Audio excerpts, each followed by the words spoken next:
তাদের সঙ্গে ব্যবহার করতে হবে, সৎ ব্যবহার করতে হবে। যখন একটা পিতা তার সন্তানকে নিয়ে সন্তানের একটা কাজের আদেশ দিয়েছে, আদেশ দেওয়ার পরে সন্তানটা সেই কাজ করেছে, আবার একটা কাজের যখন নির্দেশ দিয়েছে, সে তখন রাগান্বিত ভাব, তখন তার বাপ সেই সন্তানটাকে নিয়ে একটা পাহাড়ের চূড়ায় গিয়েছে, সঙ্গে করে একটা বল নিয়ে গেছে। সম্মানিত মুহতারাম হাজিরিন, আমরা আজ পিতা মাতার সঙ্গে কেমন ব্যবহার করছি একটু লক্ষ্য রাখি।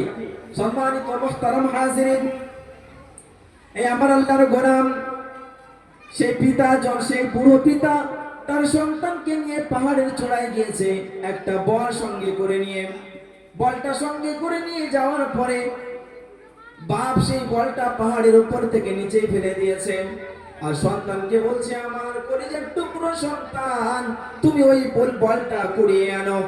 তখন সেই সন্তান বাপের কথা শুনে বলটা কুড়িয়ে নিয়ে আবার বাপের কাছে দিয়েছে, আবার আব্বাজি কিছুক্ষণ পরে ওই বলটা আবার ফেলে দিয়েছে, সন্তানটা আবার কুড়িয়ে নিয়ে পাহাড়ের উপরে উঠেছে, সে পিতাটা কিছুক্ষণ পরে আবার সেই বলটা নিচে ফেলে দিয়েছে।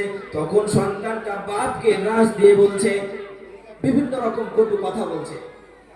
তখন সে পিতা তাকে বলছে, দেখ বাবা, আমি তো মাত্র 3 বার এই বলটা পাহাড়ের উপর থেকে নিচে ফেলে দিয়েছি, যার কারণে তুই রাগান্বিত হচ্ছিস। দেখ,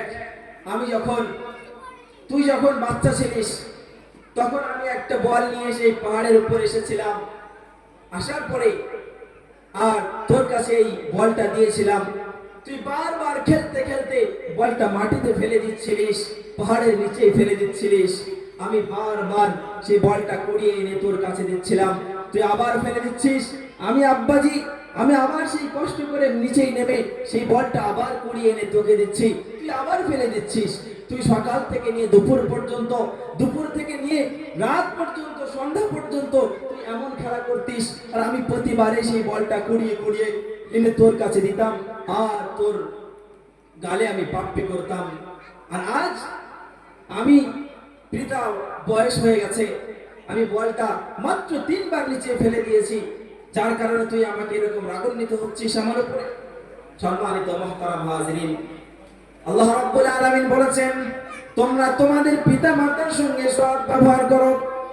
দ্বিতীয় যে আদেশ দিয়েছেন, ফালা তাকুল লাহুমা উফ, কি বলছেন? যে তোমরা এমন কোন বাক্য ব্যবহার করো না তোমাদের পিতা মাতার ক্ষেত্রে, যে বাক্য ব্যবহার করলে তোমাদের পিতা মাতা তোমাদের উফ শব্দ ব্যবহার করবে।